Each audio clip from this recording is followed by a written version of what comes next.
श्री राधा मोहन माननीय सभापति महोदय, माननीय सांसद रामजीलाल सुमन ने जो दिन कहा, अगर उन्होंने महसूस कर लिया होता कि गलती से कह दिया या भाषण देने के आवेश में उनके मुंह से निकल गया और उन्होंने सदन के भीतर या सदन के बाहर भी अगर ये स्पष्टीकरण दिया होता कि मैं ऐसा नहीं कहना चाहता था और कह दिया होता कि मैंने जो कुछ कहा मैं उसके लिए शर्मिंदगी महसूस करता हूं और पूरे देश से माफी मांगता हूं, तो ये बातें उचित अब आप हल्ला मुझसे तेज नहीं लगा पाएंगे, इसलिए सुनिए ज्यादा की शांति से, मैं बताऊंगा तो डिस्टर्ब हो जाइएगा जी। तो बातें उसी दिन खत्म हो गई होती।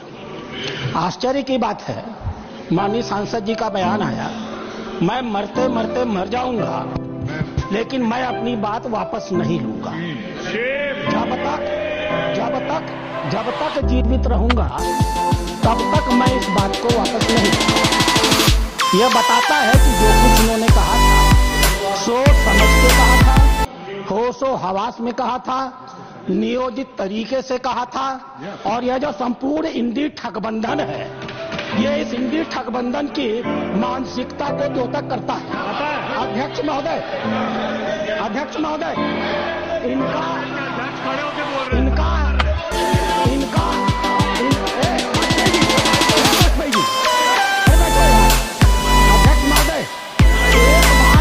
एक सदस्य के कहनामे को तो छोड़ा जा सकता था, लेकिन माननीय नेता प्रतिपक्ष कांग्रेस का राष्ट्रीय अध्यक्ष होते हुए आज इस सदन में जो कुछ भी कहा है वो अक्षम्य है। वो अपराधियों को पूरी तरह संरक्षण देने को लगा रहा है।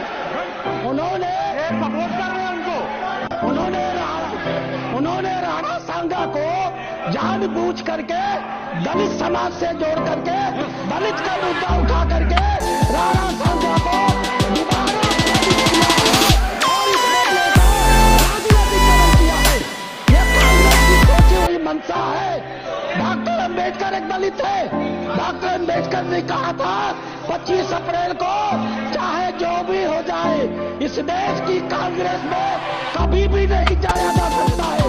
दलित समाज की अधिकता नहीं इस कांग्रेस को लेकर के आज खालेदा जी ने अपनी उसी मानसिकता को जो देश के स्वाधीनता आंदोलन की लड़ाई लड़ते हैं उसी को सिद्ध किया है।